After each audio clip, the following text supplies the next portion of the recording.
Welcome to Harshit institute YouTube channel. AP మరియు తెలంగాణలో best competitive exams YouTube ఛానల్గా present Harshit institute development అవుతుంది. అలానే మంచి మొబైల్ యాప్ కాంపిటేటివ్ ఎగ్జామ్స్కి హర్షిత్ ఇన్స్టిట్యూట్, దీంట్లో ఫ్రీగా అన్నీ ఉన్నాయి, చూసుకోండి. Next system in our body is respiratory system.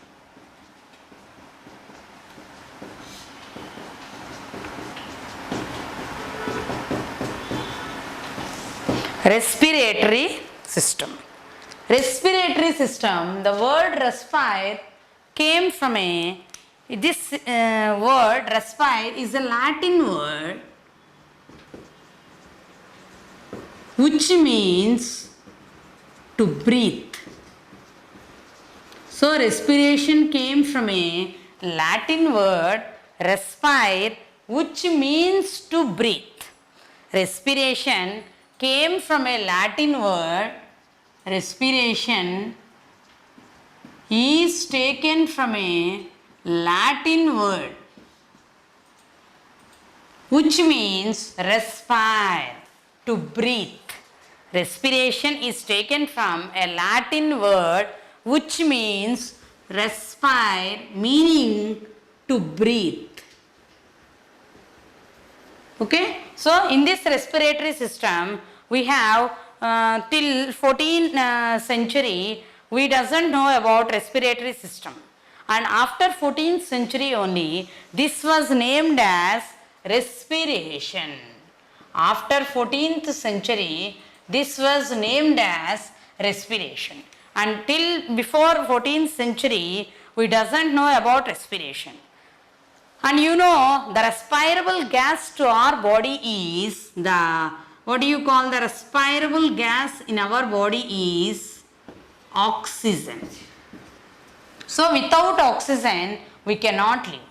The life supporting gas is oxygen, and this oxygen first in plants it was discovered for the first time, as this oxygen was useful means by Dutrovich.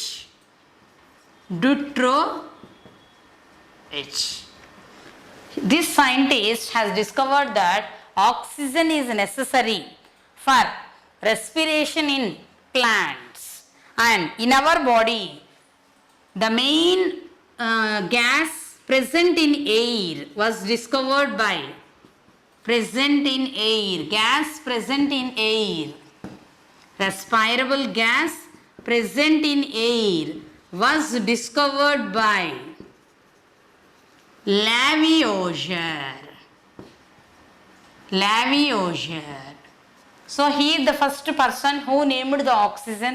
Normally Joseph Priestley has first identified that oxygen is necessary for all the living organisms, but that oxygen name was given by Lavoisier, and this is respiration is known as oxidation process. By respiration is a oxidation process, that means in the presence of oxygen only it will occur, was given by Sachs, a scientist called Julius von Sachs. And respiration, during respiration what is released is ATP is released, energy is released, and it is also known as energy releasing process also we can say, and that was given by Meldrum. Respiration, and in each cell it will occur, called cellular respiration, was given by Meldrum. Cellular respiration was said by Meldrum. Okay, in this way several scientists have discovered about what do you call that oxidation. Respiration is the oxidation process, but actually respiration is occurring in our body for the survival of the organism. If this respiration doesn't occur, respiration involves both inhalation and exhalation.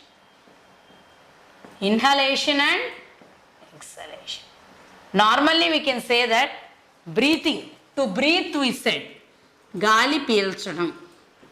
Breathing is different from respiration. Breathing is different from respiration. Why? Because breathing involves the physical process. Breathing is a physical process.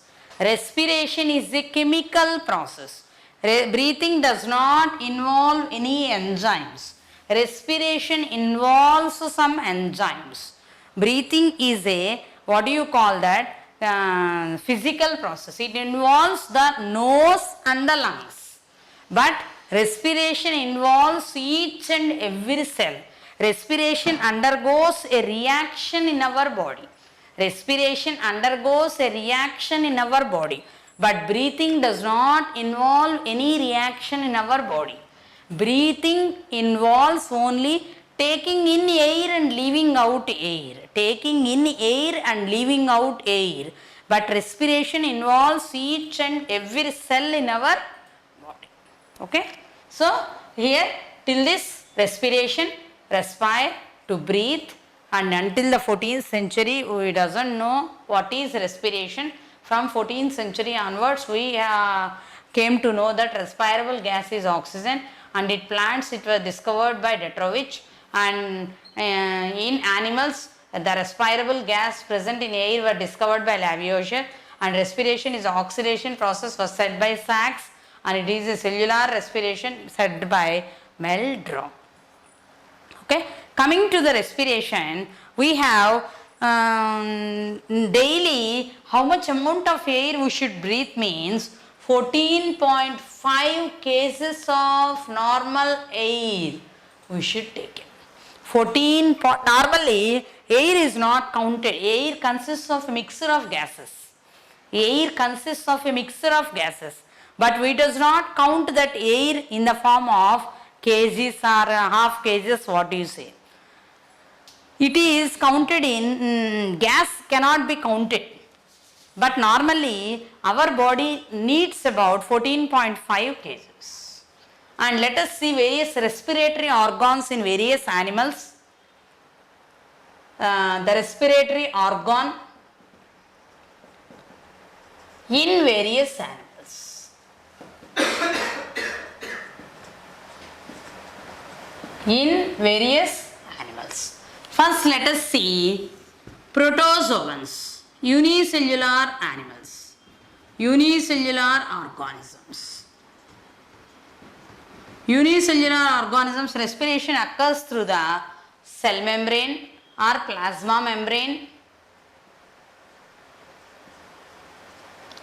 by a process of diffusion only. So, unicellular organisms undergo respiration by a process of diffusion, and lower organisms also. Unicellular organisms, lower organisms undergo respiration by a process of, what do you call that? Plasma membrane. And coming to frogs, fishes. Fishes undergo respiration by a process of, before going to fishes, let us see the invertebrates, lower organisms we have described means insects. Insects undergo respiration with the help of trachea, and such a respiration is called tracheal respiration. And next, annelids such as earthworm. Earthworm undergoes with the help of moist skin called cutaneous respiration. Cutaneous respiration, right? Cutaneous respiration. And book gills. Book gills are present in crabs. Book gills are present in crabs, and these crabs undergo respiration with the help of book gills. Crabs undergo respiration with the help of book gills, and such a type of respiration is called bronchial respiration. Such a type of respiration is called, I am telling the respiration process, what are the organs involved in various animals. And you know, what do you call that, snail, spider. Spider.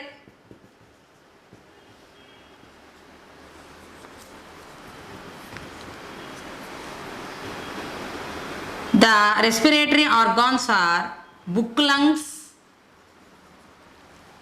Respiratory organs are book lungs, scorpion, spider and scorpion. Spider and scorpion, we have book lungs, and the respiration is called pulmonary respiration. Pulmonary respiration. Right? Spider and scorpion, we have pulmonary respiration. And you know, in fishes, in prawns, all these, they have gills called bronchial respiration.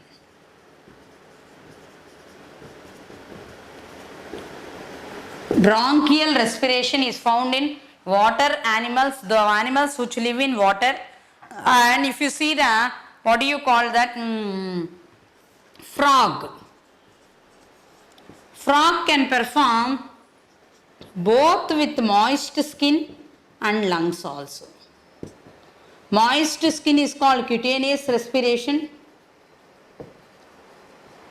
and lungs is called pulmonary respiration. Frog, why it has these many number of respiratory organs means frog is an amphibian which can live both on land and in water, and when it is in water it breathes to skin. When it is on land it takes in oxygen through lungs. And in larval stage of frog, they have larva tadpole, they have gills as the respiratory organ. Chirukappa, tadpole of larva, tadpole of frog, tadpole or larva of frog is called tadpole, and that tadpole will be taking with the help of, what do you call that, gills. And human beings, normally you know that lungs are the respiratory organs, and the respiration in human beings is called pulmonary respiration. Respiration in human beings is called pulmonary respiration, and that respiration is done with the help of gills, hence it is called pulmonary respiration. And you have starfish. Starfish will be having dermal papillae on the body, and those dermal papillae are responsible for, what do you call that, respiration. And breathing trees, in sea cucumbers we have, and those breathing trees are, as they are present in water, they undergo the respiration. In this way, we have number of respiratory organs in different animals, and the name of the respiration is depending on the organ present in that animal. So, unicellular organisms we have plasma membrane only, and lower organisms also plasma membrane, and that occurs by a process of diffusion. And next one, in insects we have trachea, and these trachea are responsible for performing the tracheal respiration. In earthworm we have moist skin, that moist skin is responsible for cutaneous respiration. And coming to crabs, we have book gills, bronchial respiration. Spider and scorpion, book lungs are present, that is pulmonary respiration. Fishes and prawns, gills are the respiratory organs and bronchial respiration. Frog, they respire with the help of skin, that is when it is in water, and when they respire through gills, that is on land, and when it is in larval form, through gills also they will respire. So these are the various respiratory organs in different animals which have evolved in evolution. And our body, human beings, have lungs as respiratory organs. So the parts of respiratory system are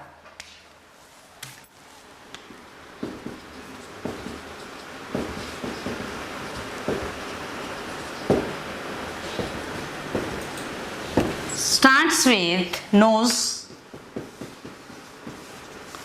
and nose consists of nostrils, external nostrils, nose, nostrils you can write, and pharynx,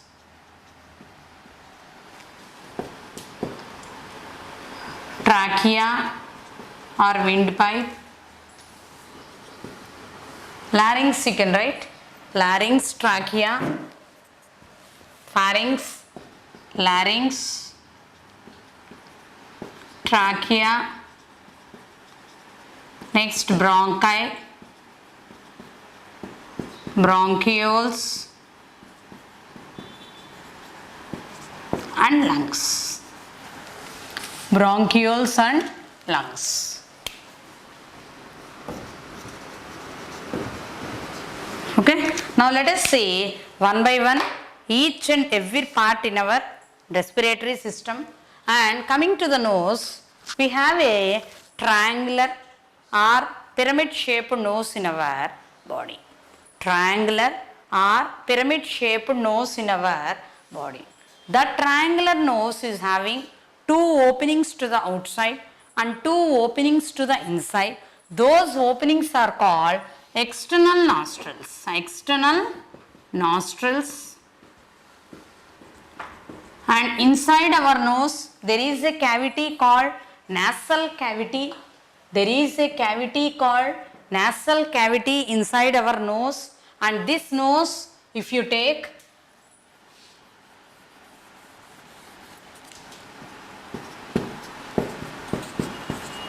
so external nostrils are present in the nose and a nasal cavity is present inside the nose, and inside the nose there is a separation in our body, in our nose, which divides the nose into two chambers called the nasal septum in our body. Nasal septum. This divides the nose into two parts in our body, that is called the nasal septum.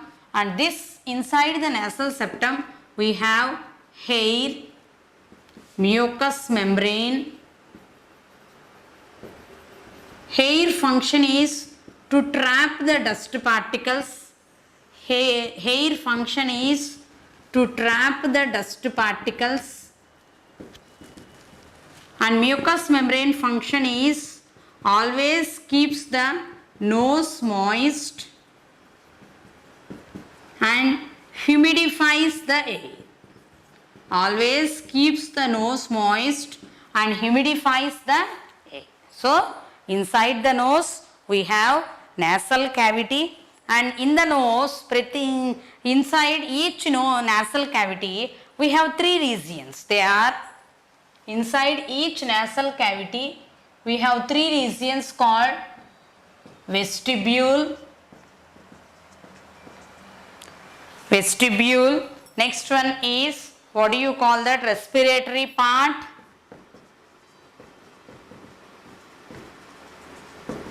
Third one is olfactory part. In vestibule, mucus is secreted. In vestibule, mucus is secreted. Already we have seen here, mucus keeps the, what do you call that, nose always moist. Mucus is secreted, and at the same time hair also will be present in this part only, vestibule only. So traps the dust particles and always keeps the nose moist. And respiratory part, this brings the temperature nearer to the body, brings to the body temperature, brings air to the body temperature. Whatever air we inhale, particularly normally during rainy season or during winter season or during cold season, the temperatures will be very less. But we have some constant body temperature in our body. That constant body temperature is maintained by, what do you call this particular respiratory part, which brings the temperature nearer to our body temperature. And finally we have the olfactory part, which is covered by, this is covered by pseudostratified epithelium. This is lining is made up of pseudostratified epithelium, and olfactory epithelium is covered by, what do you call that, olfactory epithelium, and this is helpful for smell.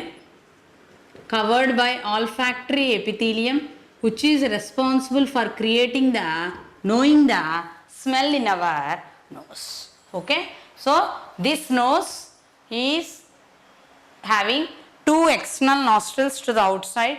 they are called external nostrils, and 2 internal nostrils also will be there.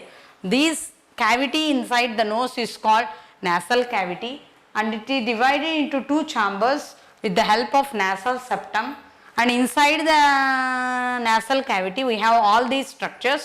Why? Because nasal cavity is having 3 parts in our nose. They are vestibule, respiratory part, olfactory part.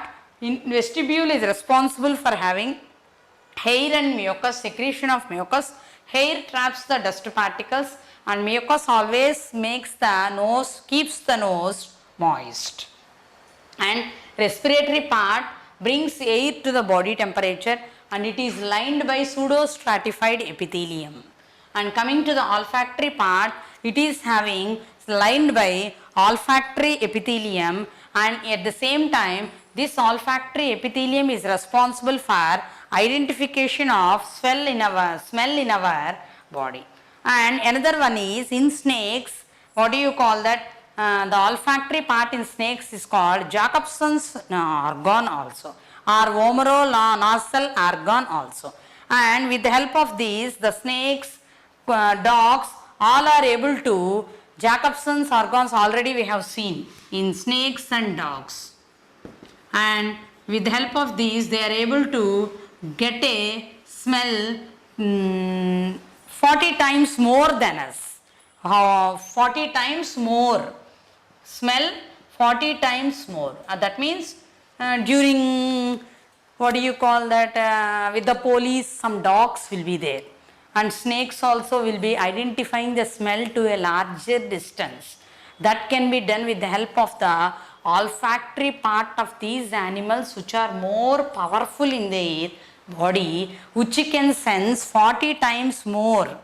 And for rats also it will be present. So because of these, the dogs, snakes are able to identify the earthquakes, tsunamis earlier than all the remaining organisms. So because of all these olfactory part is more powerful, and the tip of the nose is consisting of hyaline cartilage. Tip of nose consists of hyaline cartilage. Tip of nose is made up of hyaline cartilage, and the study of nose is called rhinology, and the virus which causes the cold disease in our body is rhinovirus. Cold disease is caused in our body due to rhinovirus, and at the same time these what do you call that, rhinoceros will be having at the top of the near the nose, rhinoceros near the nose, one hair is modified into a horn like structure. Hence that rhinoceros which is present in Kaziranga National Park in Orissa. Kaziranga National Park, it is found in Kaziranga National Park in Orissa. And in this way, the nasal cavity or the nose, which is the first part of the respiratory system, is found in our body. And this nose opens into the pharynx. The second part of the body respiratory system is pharynx. You can see here. In digestive system already we have seen. What is that you have seen is this one, the pharynx before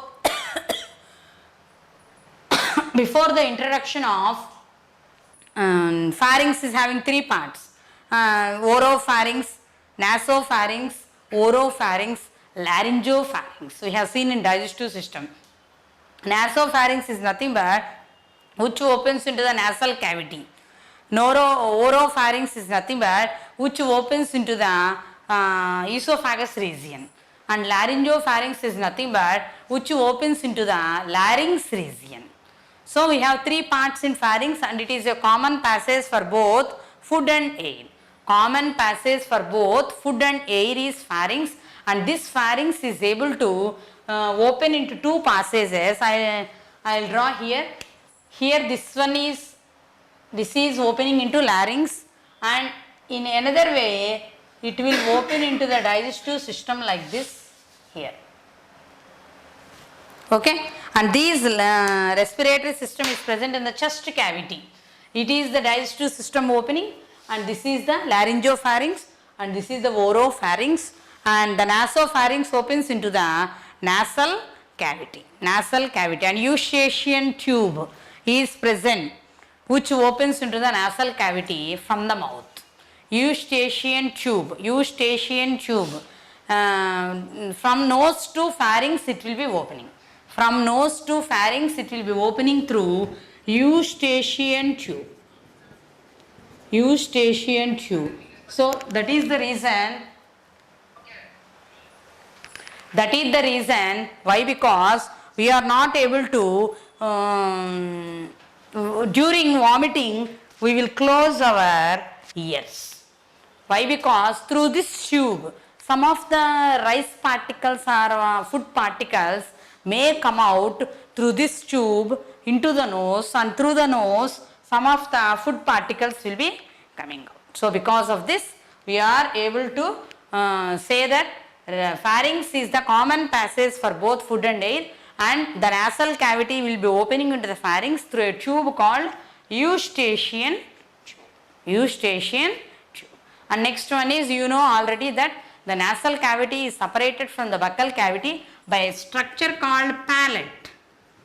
Angili, by a structure called palate. And next, larynx opens into the pharynx opens into the larynx. Larynx is also known as sound box or voice box also. Larynx is also known as sound box or voice box. We can say that larynx is also known as sound box or voice box, and it is made up of 9 types of cartilage. 9 in number of cartilages will be present. One by one I will write it here. 9 cartilages are present.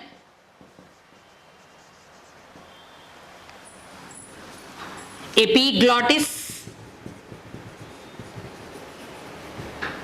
right? Epiglottis, thyroid cartilage,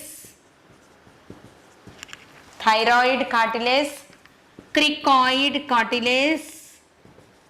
These are 1 in number, single. And next, arytenoid cartilage. Next, corniculate cartilage.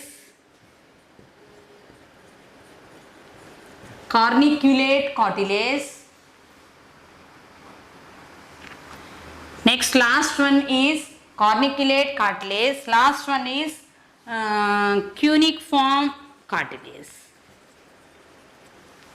Okay, cuneiform cartilage, cuneiform cartilage. And these 3 are single in number, and these 3 are 2. How many cartilages altogether? 9 cartilages are present. And these out of these 9 cartilages, which is making an active part in our body, means epiglottis. Epiglottis is the structure. Konda naluka. Epiglottis is also known as konda naluka, and near this pharynx opens into a glottis, and glottis is a slit like opening where it opens into the epiglottis. Epiglottis opens into the larynx. And epiglottis is a structure which prevents the entry of water and food into larynx. Water and food into larynx. Here one question again. In small children, sometimes the food may enter into respiratory system, or the food may enter into lungs. What happens then? What happens means person will die. But in all human beings, what is the structure that prevents the entry of food and water into the larynx? Prevents the entry of food and water into the larynx. Epiglottis, konda naluka. So this epiglottis prevents the entry of food and water into the larynx. So epiglottis prevents entry of food and water into larynx. But at present, the doctors are suggesting that don't give hard nuts below 5-year children. Why? Because if hard nuts were given to children below 5 years of age, they are eating them while laughing, while crying, while running, while jumping, and while sleeping they will swallow it. So because of all these, the epiglottis may not function in them properly, and that food particle or nut may enter into, they do not have proper teeth. Why? Because they are small children where the teeth are not fully developed. So because of that, the food particle may enter into lungs, thereby leading to the death of the children.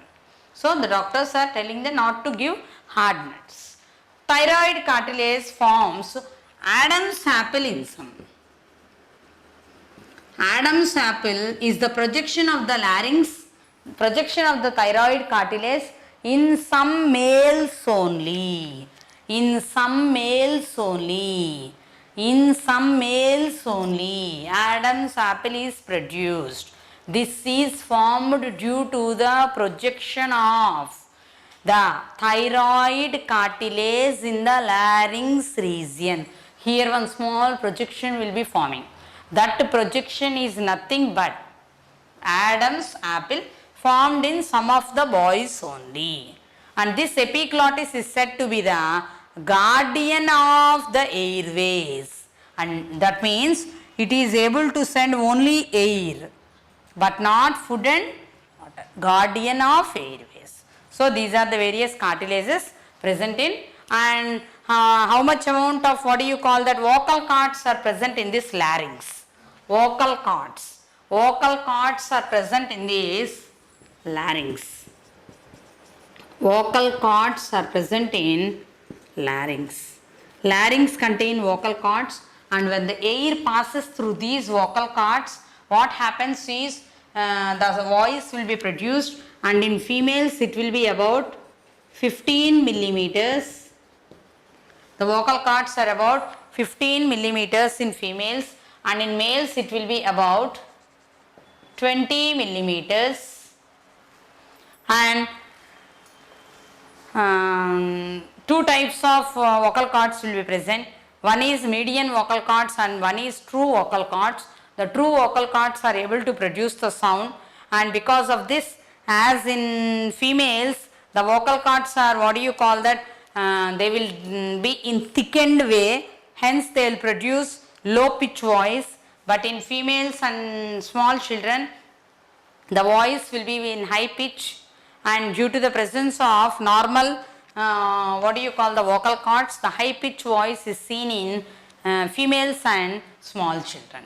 But in males, as it is very thick, it leads to the production of what do you call that high pitch voice in males. Okay. So we have seen nose, pharynx, larynx. Nose consists of two openings to the outside called external nostrils. Nasal cavity is the space present inside the nose, and it is divided into two chambers by nasal septum. Hair and mucous membrane is present in the region of vestibular region, respiratory part in the nasal cavity, and olfactory part. It is divided into three parts. In vestibule region, hair and mucus are present. Hair is responsible for trapping the dust particles, and mucus is responsible for what do you call that making the nose always moist and humidifying the air. Respiratory part brings air to the body temperature, and pseudostratified epithelium is present in the respiratory part. Coming to the olfactory part, olfactory epithelium is present, it senses the smell. And for snakes, dogs, olfactory epithelium is well developed, so because of this they can sense 40 times more smell than us. And the tip of the nose is made up of hyaline cartilage, and the nasal cavity opens into the pharynx through a tube called eustachian tube, and pharynx is the common passage for both food and air. And the structure which separates, this is an important bit which is asked number of times. The structure which separates the nasal cavity to the buccal cavity is called palate. And next part, pharynx opens into larynx. Larynx, before the larynx, a glottis structure is present. It is a flip-like part which is present in the in our body, and this larynx is made up of consisting of 9 cartilages. Out of 9, epiglottis, thyroid and cricoid are single in number. Arytenoid, corniculate and cuneiform are paired cartilages, and this epiglottis is responsible for preventing the entry of water and food, and it is a guardian of airways only. And thyroid cartilage forms the Adam's apple, and larynx has vocal cords, and these vocal cords in females are 15 in millimeters in length and in males are 20 millimeters in length. These vocal cords are thick, hence low pitch voice is produced in males, and in children and in females high pitch voice is produced due to the normal vocal cords. And in birds the sound is produced by a particular organ called syrinx. In birds the sound is produced by a particular organ called syrinx. Particular organ called syrinx. In birds the voice is produced by a particular organ called syrinx. Okay, the next part is we completed nose, pharynx, larynx. Here you can observe in the diagram, this is the nose, this is pharynx, larynx. This opens into trachea. Trachea, other name is called windpipe. Trachea, other name is called windpipe. And this trachea, what do you call that? It is covered by C-shaped ring-like cartilages. You can observe here. C. This is C. Here you can observe here. This is C. C-shaped ring-like cartilages are present in the trachea. These C-shaped ring-like cartilages prevent the trachea. Here C-shaped ring-like cartilages are present. They prevent collapsing of trachea. Collapsing of trachea when air is absent. Why? What is the reason? We will see. And during what do you call that, inspiration and expiration, all those we will observe that. And here this is a tube like structure.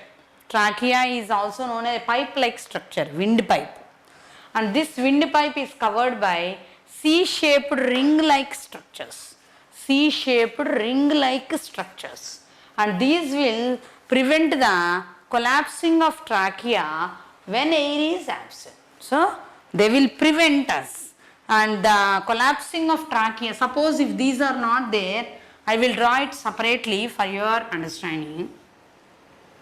If the tube is like that without anything here, automatically the tube will become like this when air is absent for fraction of second. If you observe, you can practically observe yourself during swallowing, when we are eating food, during swallowing, air will not enter through our nose. During swallowing, for a minute fraction of seconds, air will not enter through our nose. And when air is absent through that particular time, it will collapse. Collapse means it comes like this. This tube will become like this. So to avoid this, these C-shaped ring-like cartilages are present in the trachea. Okay, trachea divides into two tube-like structures called bronchi. Trachea divide to form two bronchi. Bronchus is singular, bronchi is plural. And bronchi further divide to form small tube-like structure, small branches to form bronchioles. Small branches called bronchioles. You can observe here. Here you can observe. This is trachea and these two are bronchi. These two are bronchi. And this bronchi divides into number of branches. This side also it will be there, but I have not drawn for showing one difference between the two lungs. Okay. So these two are the bronchi and they will divide into number of branches, small branches called bronchioles. These are called the bronchioles. Small branches are called the bronchioles. And these bronchus open into lungs. And you can observe here, man will be like this. This is the right lung and this is the left lung. And here you can observe 1, 2, 3. Right lung is slightly bigger than. Lungs are spongy, elastic and pinkish in color. They are present in the chest cavity. Lungs are present in the chest cavity or thoracic cavity also you can call. The space present between the two lungs is called mediastinum and here heart is present. Here heart is present. In this mediastinum region only heart is present and the left lung is slightly smaller than the right lung. What is the reason for the small size of the left lung is to place the heart. To place the heart, left lung is slightly smaller than the right lung and right lung is having 3 lobes. You can observe here 1, 2, 3. But left lung is having only 2 lobes, 1, 2. Left lung is slightly smaller and it is having only 2 lobes and left lung is slightly smaller in size due to the placing of heart in between the lungs in the region of mediastinum and here these lungs are reddish, brown or pinkish and they are spongy, elastic, slightly elastic in nature and they are covered by membranes called pleura or pleural membranes and in between the membranes the fluid is called pleural fluid and this pleural fluid protects lungs from injury, mechanical injury, that too protects lungs from mechanical injury. So right lung is having 3 lobes, left lung is having only 2 lobes and membranes surrounding the lungs are called pleura and the fluid present between the lungs is called pleural fluid. You can draw it here. Here another membrane will be there like this and in between the 2 membranes the fluid like this. The fluid is called pleural fluid and this pleural fluid will protect our lungs from mechanical injuries and these mechanical injuries are being protected with the help of the pleural layers only, pleural membranes only and the study of lungs is called pulmonology and the doctor is called pulmonologist.